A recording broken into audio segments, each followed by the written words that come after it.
If you haven't heard about Anchor, it's the easiest way to make a podcast. Let me explain. It's free. There's creation tools that allow you to record and edit your podcast right from your phone or computer. Anchor will even distribute your podcast for you, so it can be heard on Spotify, Apple Podcast, and many, many more. It's everything you need to make a podcast in one place. So don't forget to download the free Anchor app or go to anchor.fm to get started.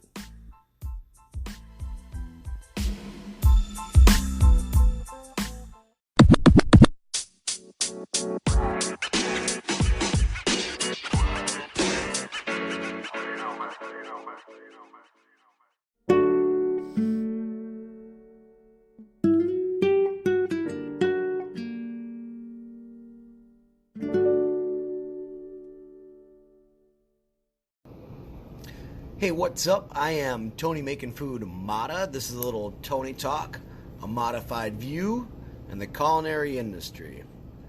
So today, we're going to talk a little bit about love and relationships in the culinary industry or the restaurant life. So, the restaurant industry kind of gets a stipulation, a stigma of sex, drugs, and rock and roll. And it's kind of true, a little bit, kind of, sort of, to a certain extent. So back on one of the other podcasts that I have did, a couple months ago, it was like talking about bonds that you make in the kitchen. And I talked about this girl, Lisa, that I loved at that time in my life. And the bonds that I made with her would never have happened if it wasn't for the restaurant. And it was a beautiful thing, a bond that I made with one of my coworkers that, as mentioned in the other podcast, I would have never, ever have hung out with that guy or whatever, because we were in two totally different cliques, and the kitchen brought us together, and we ended up having a beautiful, beautiful thing. So, relationships. Bonds, waitresses, cooks, waitresses, barbacks, waitresses, bartenders, girl, boy, girl, whatever. We are in these tight areas for long periods of time that eventually you're going to end up liking somebody, and I've had three serious relationships in my life, and all of them have came from the bar or a restaurant or the culinary industry or something that has to do with food.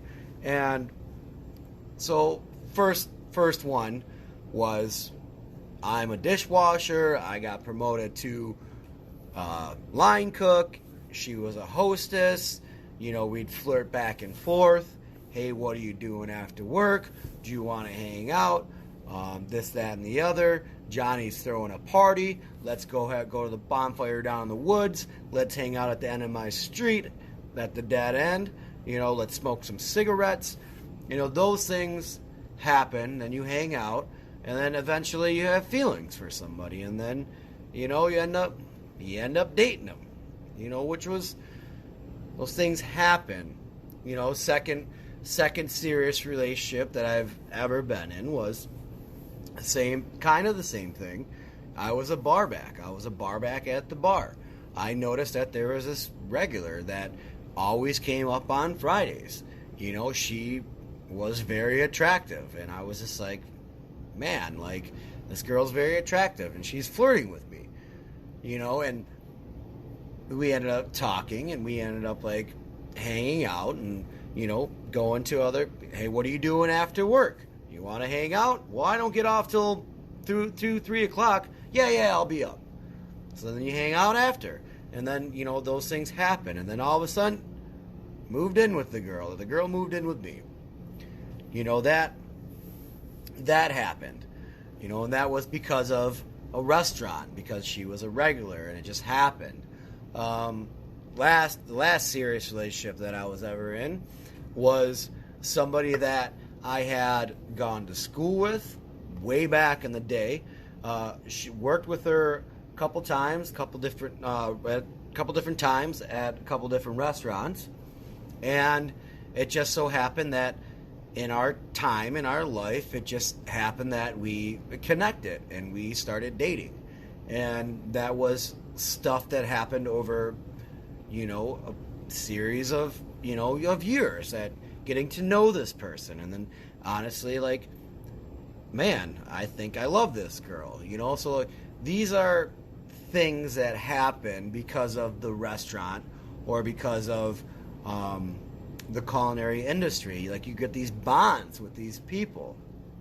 So those are like, I've been in a lot of like relationships, but like those are like serious relationships that would not have never happened if it wasn't for the bonds that you make within the kitchen or within the culinary industry.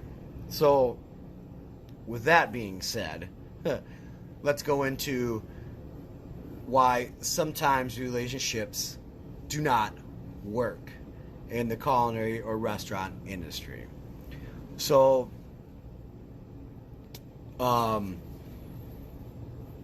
sometimes people grow apart, or let's say you work together in the same restaurant and you're there and you're dating, and then that person gets a job at another restaurant and you're still at this restaurant.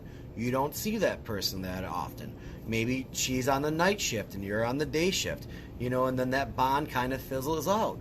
And then maybe you guys are young and it just doesn't work out, and then that happens. Like, it happens. Maybe you did meet this girl and she was a regular at your restaurant or bar, in my instance, and she actually had like a day job. So she understood that bar life, restaurant life. However, working in the bar that I worked in, there was a lot. My night shift that I worked was at like 4 to midnight, 4 to 2, 4 to 4 sometimes on those busy days. Come home, she has to get up for work at 6 a.m. Like, it's kind of doesn't really work out. Those are like two different ways that like people kind of float apart if you are in the restaurant industry and you have a relationship with somebody. So I usually gravitate towards bartenders, waitresses, people who are in the industry, because I have somebody to talk to about the day, what happened, and they get it. If you talk to somebody who has never worked in the service industry, they're going to look at you like you're crazy. They're not going to understand some of the lingo that you're saying.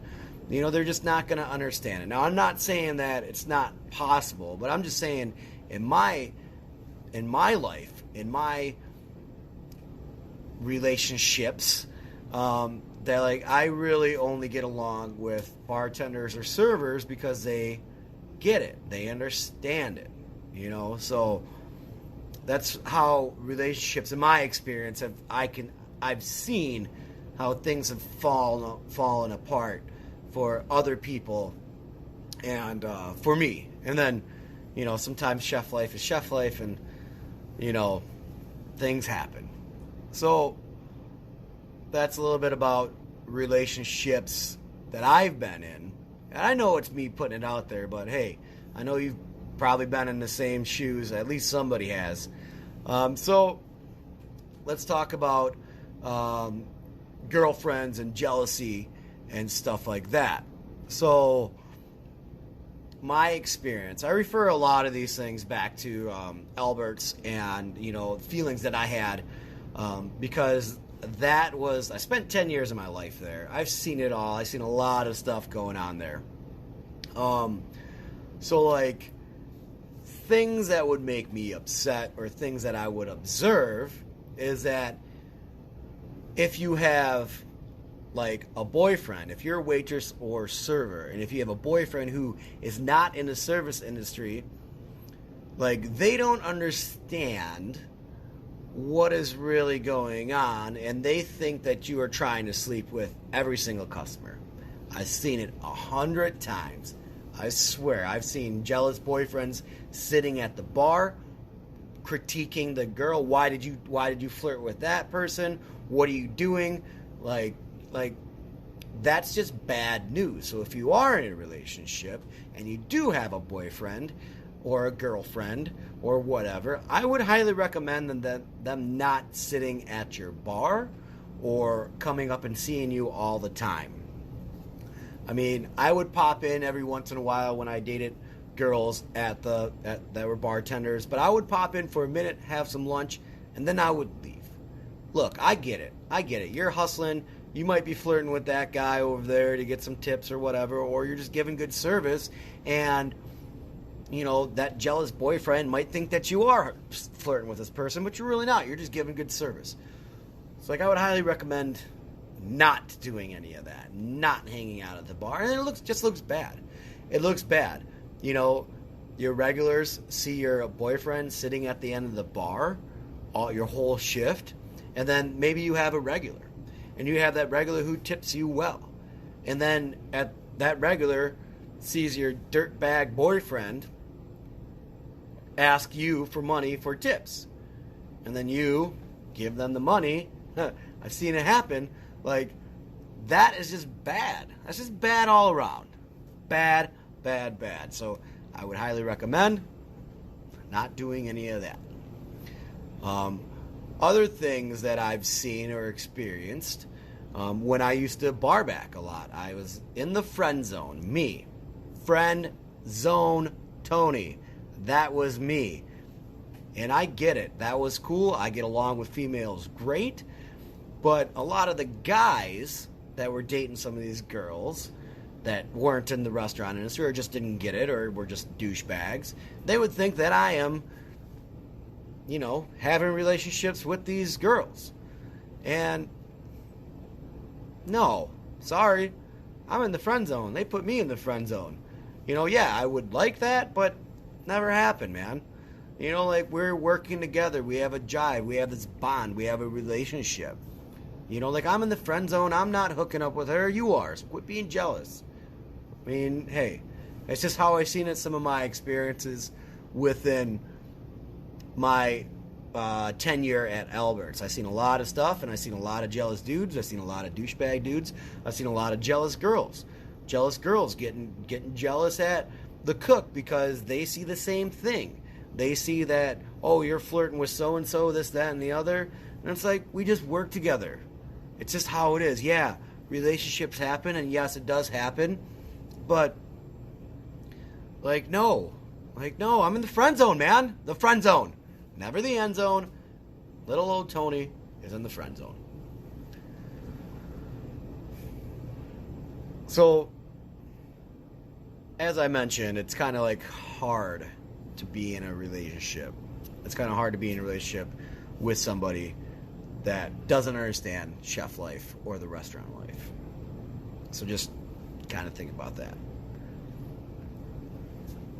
Another thing that I want to point to is if you do decide to cross that bridge to actually have a relationship with a server or bartender and you're a cook or you're a chef, I would highly recommend not giving any favoritisms to that cook if you're a cook and a cook or a bartender and a waitress and whatever. I would highly recommend not playing favoritism for that person that you might be dating. I would keep it professional, because I've seen it happen a lot of times where the chef or a cook or somebody is dating a waitress or a bartender and give them special treatment. Now, I get it. You guys are in a romantic relationship, but at the end of the day, it's about the guest. So if I'm dating you and I'm gonna skip all these other tickets who've been waiting 20 minutes for their food to give you your food first because I'm dating you, that's just wrong. That's just wrong. Just don't do it. Just don't do it. Like, follow the rules. Like, that one guest has been waiting, serve them first. Like, you're going to ultimately affect the guest. And at the end of the day, us as chefs and culinarians and people in the restaurant industry, it's all about serving the guests. So don't skip a guest because you're dating the bartender or waitress. Just don't do it. Like, another thing is, like, don't fight. Like, if you are going to be in a relationship, there's nothing worse. And it has made me feel uncomfortable because I've seen it happen a lot of times in some of the other restaurants that I've worked in. A cook dating a bartender, or a bartender dating a bartender, or a cook dating a cook, because, you create these bonds.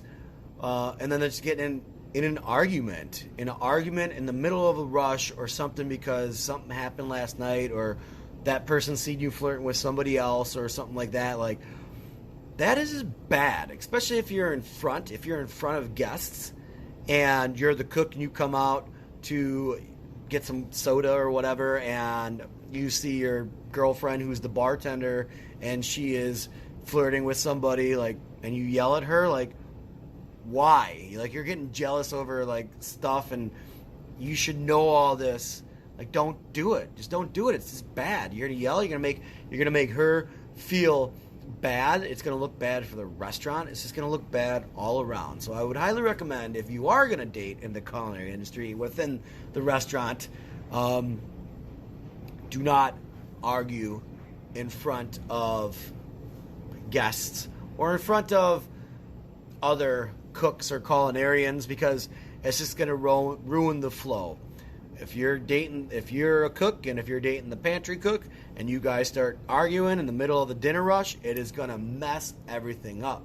Leave that stuff behind. The kitchen, the restaurant, it's a means to escape the reality from the outside world. Come in, work this 5, 6, 7, 8, 14-hour shift. Don't think about anything else except for the food that you are putting out. Let everything else melt away. I've had a lot of problems in my life, and I've had some relationship problems too. Obviously, I'm, single right now. But some of the things that helped me get through some of my breakups is, I'm sitting at home, I'm thinking about this girl, like, oh my God, I'm freaking out, I don't know. But I end up going into work, and then I just focus on work, focus on the food. And for those 5, 6 hours or those 3 hours of the dinner rush where I'm just zoning in and I don't think about her or how I messed up, because I messed up. That last relationship I was in, I blew that one.